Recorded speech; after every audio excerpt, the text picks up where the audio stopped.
Mona Lisa was called Mona for short. She was bright, restless, and always in motion. She raced through the village paths, climbed palm trees, and laughed louder than anyone. But her joy faded whenever her eyes drifted to the sea. The ocean, with its endless horizon and crashing waves, was her nightmare. This fear set her apart in Montu. Montu was a proud village, built on fishing. Every morning, boats returned with nets heavy from the sea. The air smelled of salt and smoke from the fires where fish were dried. People from other villages crossed long distances just to trade with Montu.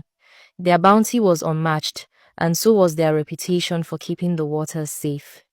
The hunters of Montu were more than fishermen, they were guardians. For every school of fish, there was a predator, lurking shark-like beasts with teeth like knives, serpents that coiled around boats, creatures born from the deep. Montu's hunters fought them back, carrying scars as proof of their bravery. Mona's father, Maoli, was the greatest of them all. He had faced monsters that haunted legends. His name carried weight, spoken with pride and respect. To him, the ocean was not only food and trade, it was strength, destiny, and honor. And he wanted Mona to inherit that. She was his eldest, the child he believed could carry his spirit forward. But Mona's fear ran deep. She froze at the shoreline, unable to step closer, the sound of waves quickening her breath. Her mother often shielded her from Mauli's insistence, but he never gave up. In his eyes, fear was weakness. When Mona turned 18, tradition gave her no escape. In Montu, 18 meant adulthood, and adulthood meant facing the sea. That morning, Mauli's decision was final. Mona would come with him. Her protests, and even her mother's tears, fell away like pebbles in the tide. The ship that carried them was vast, built for battles on the water. Its sails stretched high, its deck crowded with ropes, nets, and harpoons. Hunters filled the boat with steady hands and sharp eyes, their voices rising in chants as the vessel pushed into open water. The ship carried them far from shore, its heavy sails catching the wind. The hunters moved across the deck with practiced ease, their voices rising in chants that matched the rhythm of the waves. Mona stayed close to the mast, where her father had told her to remain.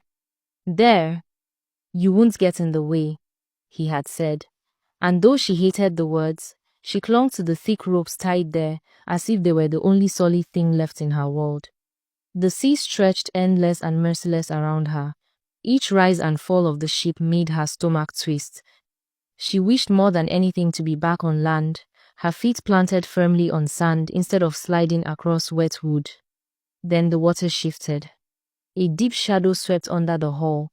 The waves grew restless, swirling with sudden force. Without warning, the surface split open.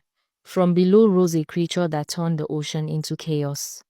It was massive, like a shark but far larger, its body gleaming with blue scales that caught the sunlight. Rows of jagged teeth flashed as it lunged, striking the side of the ship with a shudder that rattled every board. The hunters roared into action, nets unfurled, harpoons flew, and men rushed to the rails. The boat groaned and tilted under the assault. Spray lashed the deck, drenching Mona's face. She clung harder to the mast, heart slamming in her chest. The air was filled with shouts, wood cracking, and the thunder of waves. The beast rammed the ship again. The deck pitched sharply.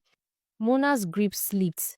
Her hands, wet with seawater, slid down the rope.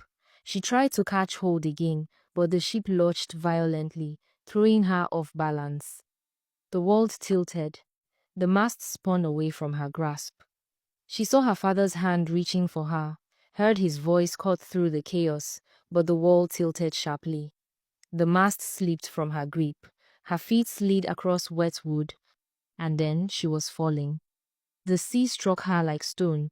Cold swallowed her whole. She sank fast, the ship shrinking above her, the monster circling near. Her lungs burned as she fought for air. Then everything went black.